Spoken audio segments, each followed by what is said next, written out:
Several days, massive farmer protests have broken out around the Netherlands. Dutch farmers are protesting new climate regulations that will close farms and force them to kill off livestock in order to curb nitrogen emissions.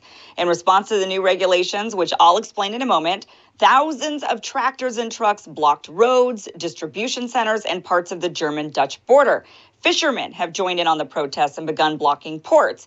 Freight and dock workers have joined in on the protests as well. Manure has been sprayed in front of some of the government buildings. Media buildings have been blocked with tractors, trucks, and surrounded with poo over reporting that labeled the protesters as extremists and militants.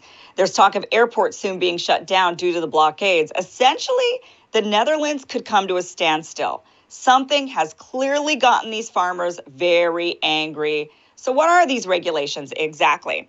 Well, about a month ago, the Dutch Minister for Nitrogen and Nature Policy presented a national and area-specific plan to reduce nitrogen greenhouse gas by anywhere between 12 and 70%, depending on the area.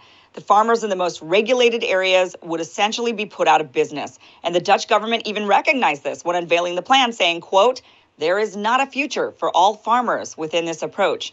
Basically, the government is putting you out of business, and it's all in the name of the environment. Now, we're used to talking about carbon emissions, but next on the chopping block seems to be nitrogen emissions. Nitrogen, which is a key nutrient for plants, is also a pollutant. Fertilizer that washes off the fields can end up in lakes and coastal areas, killing marine life.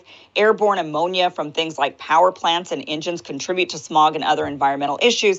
But in farm-centric areas like the Netherlands, it mostly comes from livestock urine and manure.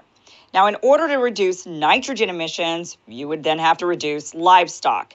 This obviously will affect and even put out of business livestock farms, but will also affect other areas of agriculture since many farmers use manure as fertilizer. And if we look to reduce nitrogen emissions, we can expect fewer meat farms and fewer grain farms since there will be fewer livestock to feed. On top of this, artificial fertilizer prices have been skyrocketing lately. With the inability to use manure, those prices are only going to go even higher. Some farms who aren't even subject to these new nitrogen regulations will go under just because of inability to secure fertilizer for their farms. The ones that can stay in operation will, of course, pass those extra costs onto the consumer, driving food prices up even more than they are now. And with less meat on the market, we're looking at a serious price crisis. These Dutch farmers know this, and that's why not only are they protesting, but many are supporting them. The media's attempt to smear them as extremists hasn't worked. Recent Ipsos polls show that the relatively new Farmers' Political Party, formed in 2019, has shot up in popularity over the nitrogen emissions issue. Currently, the party holds one seat in the Dutch parliament, but the polls show if an election were held today, they'd gain 11 more. And more support could be coming. The Netherlands is the second largest exporter of agriculture in the world behind the United States. And what happens to their farms affects us all. This isn't just a small crisis only affecting Amsterdam. So what's been the reaction by the Dutch government towards the protesters? Well, police have been using tear gas on the farmers, and military tanks have been called in to deal with the blockades. The government has demanded tow companies begin towing tractors, but they're refusing to get involved. The Minister of Agriculture has offered to begin negotiations, but only on the condition the participants condemn the demonstrations. So this battle between farmers and regulations imposed by the government has been going on for the past few years.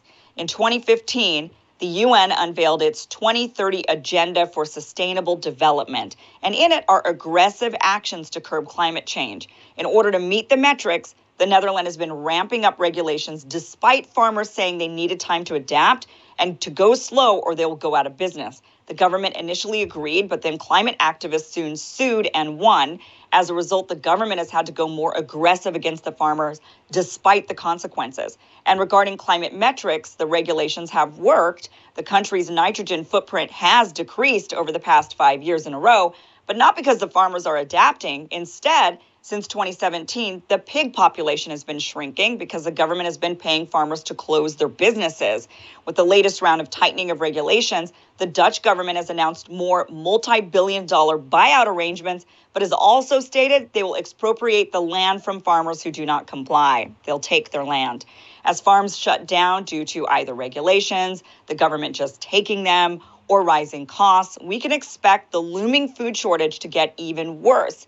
These farmers protesting are sounding the alarm bell. It isn't just their businesses that will be impacted, it's all of us. Sure, they're worried about their own survival, but maybe all of us should worry when we can't get the food we need because it's either not on the shelf or costs way too much. Now, climate and environment are extremely important issues, and we should always work to improve our planet. But when people can't get to work or put food on the table, the question becomes whether or not we're going about this the right way. And I'm curious what you guys think, Rob.